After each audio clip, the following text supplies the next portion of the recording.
really did not seem to be an option. Really mobilizes. David, one of the real regrets I've had is that we haven't been able to do something about Sudan. I mean, we've tried to ameliorate the humanitarian... Genocide in Darfur. Exactly. The horrible lives that the people of Darfur are living, the horrible tragedy that is unfolding there.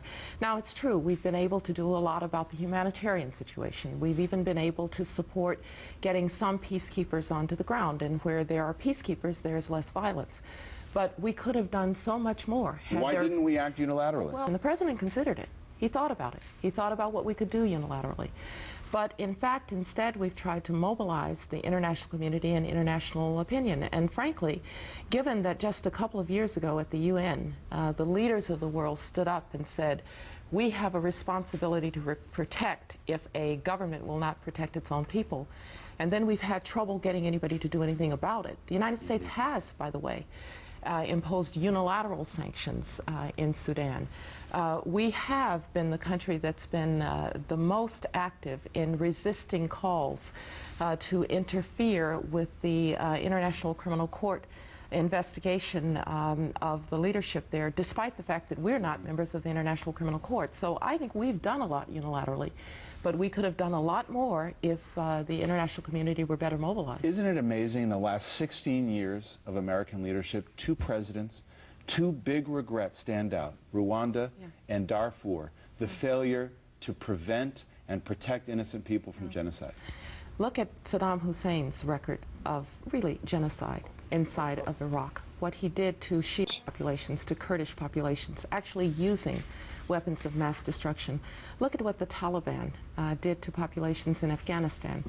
And so in those circumstances where the marriage of our values and our security interests has put us forward in a more active military way, we have tried to protect innocent people. But yes, it's really not a very good sign for the international community, and it does not reflect well on the Security Council. And that all of this happened on the continent of Africa. Well, and that it all happened on the continent of Africa. I was just at the UN last week. We talked about Zimbabwe.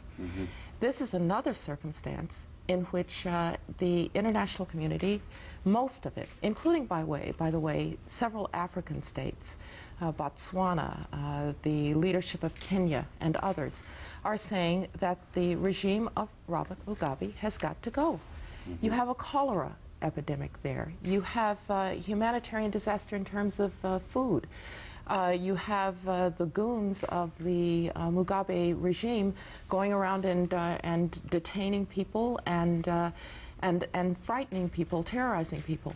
Again, the international community in that circumstance needs to act. Unilaterally in an Arab country or in a Muslim country that is that complex, that far away. Yes, although I will say that we've also been engaged in activities that have protected innocent people.